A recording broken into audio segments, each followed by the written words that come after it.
नमस्कार दोस्तों हमारे हिंदी साहित्य में एक विधा जासूसी उपन्यास लेखन की भी रही है और इसके साथ साथ बहुत कुछ हमारे सामने आया है। और सबसे बड़ी बात यह है कि एक समय था जब कुछ एक जासूसी उपन्यासकार हमारे हिंदी के विशेष रूप से बेहद लोकप्रिय रहे थे और इस बात का कभी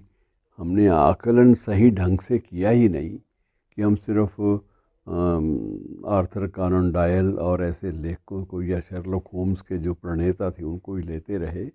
लेकिन वास्तविकता यह है कि उनसे भी ज़्यादा जहाँ तक प्रकाशन और पाठक संख्या का संबंध है, उनसे भी ज़्यादा व्यापक जो क्षेत्र है, परिवेश है, वो हमारे हिंदी के उपन्यासकारों को, जासूसी उपन्यासकारों को मिला। लेकिन ये भी एक विचित्र संयोग है कि जिनको पढ़ने के लिए कुछ लोगों ने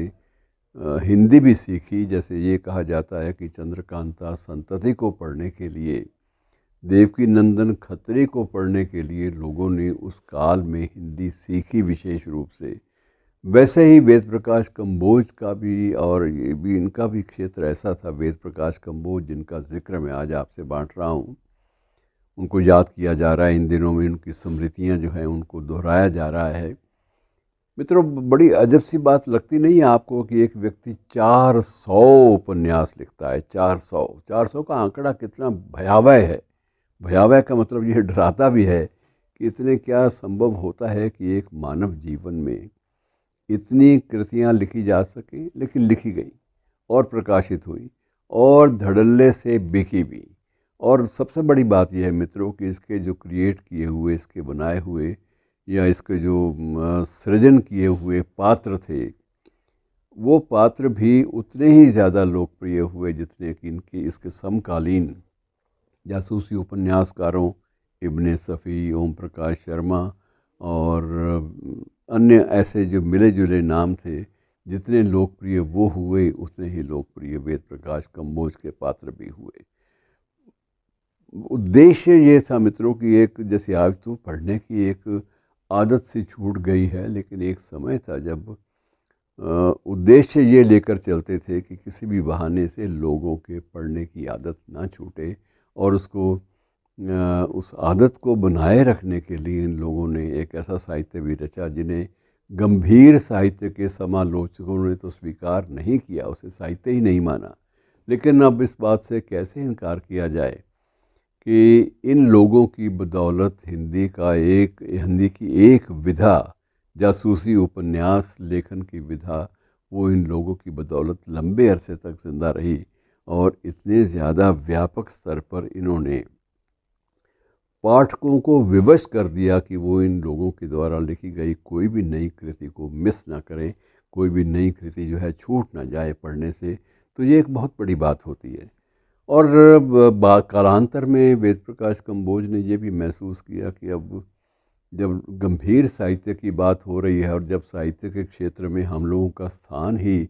हमें देने को आलोचक लोग तैयार नहीं हैं, तो कम से कम ये हमारा भी फ़र्ज़ बनता है कि हम भी गंभीर साहित्य भी कभी कभी साथ साथ लिखें, ताकि जो लोग हमें पढ़ते हैं जासूसी उपन्यासों के माध्यम से, इस बात की संभावना हो सकती है कि वो गंभीर साहित्य को भी उसी रुचि के साथ, उसी दिलचस्पी के साथ और उसी एक उमंग के साथ उसकी तलाश करें, उसको पढ़ें। और इन्होंने जो जासूसी उपन्यासों से इतर वो किताबें 400 में शामिल नहीं हैं, उनके अलावा भी इन्होंने गालिब पर इनकी नवीनतम जो कृति आई है वो बड़ी चर्चा में रही है। और इससे पहले भी वो कृतियाँ कुछ विवेकानंदा के ऊपर, कुछ अन्य राष्ट्र के महानायक अशोक के ऊपर, कुछ राष्ट्र के अन्य महानायकों के ऊपर इनकी जो कृतियाँ हैं वो भी बराबर ही